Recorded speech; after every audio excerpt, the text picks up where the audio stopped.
There's no surah in the Quran which the Prophet ﷺ talks about quite like he talks about the surah. A hadith collected by Musnad Ahmad, Sahih Muslim, and other collections of hadith. The Prophet ﷺ says, whoever memorizes, in some narrations he says the first 10 verses. Some narrations he says the last 10 verses. In some variations he says the first 3 verses. Whoever memorizes these verses from Surah Kahf, he says, عُصِمَ مِنَ الدَّجَّالِ, they will be protected from the Dajjal. This surah does not talk about the Dajjal. This surah does not talk about lies. So where is the connection between the Prophet ﷺ's promise and the surah that is in front of us? In this surah, there are 4 main stories. And these 4 main stories represent 4 types of lie that we take.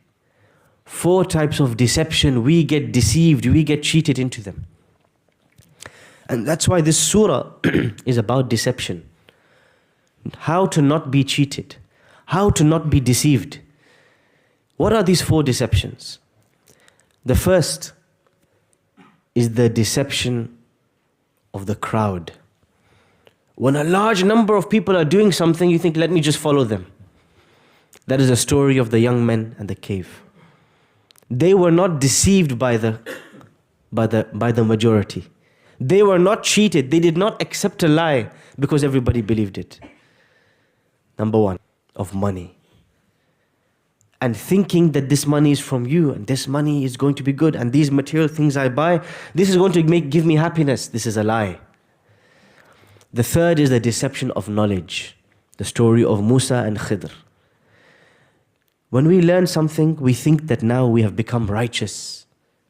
Why? I heard Shaykh said something. I wrote it down. I have some ilm. I memorized the Quran. No, this is a lie. This knowledge is an evidence against you on the Day of Judgment unless you act by it. Do not be deceived by knowledge. And the last, the story of Dhul Qarnayn, is the deception of power. Dhul Qarnayn, his power extends across the earth, from east to west. He has a huge empire. But the important thing about this man is he was not deceived by his power. It did not make him arrogant. It did not make him proud. It did not make him take the rights of others. When we get a little bit of power, we own a shop, we become counselor, X, Y, Z, a little bit of power, we start to oppress the people below us. Even a parent will start to oppress their children. This man, he has the empire from east to west, but he is fearing Allah because he is not letting himself get cheated, deceived by power. And so this surah, many people wonder what is the relationship between this surah and protection from the Dajjal. There's 4 stories, 4 deceptions, 4 lies we are told.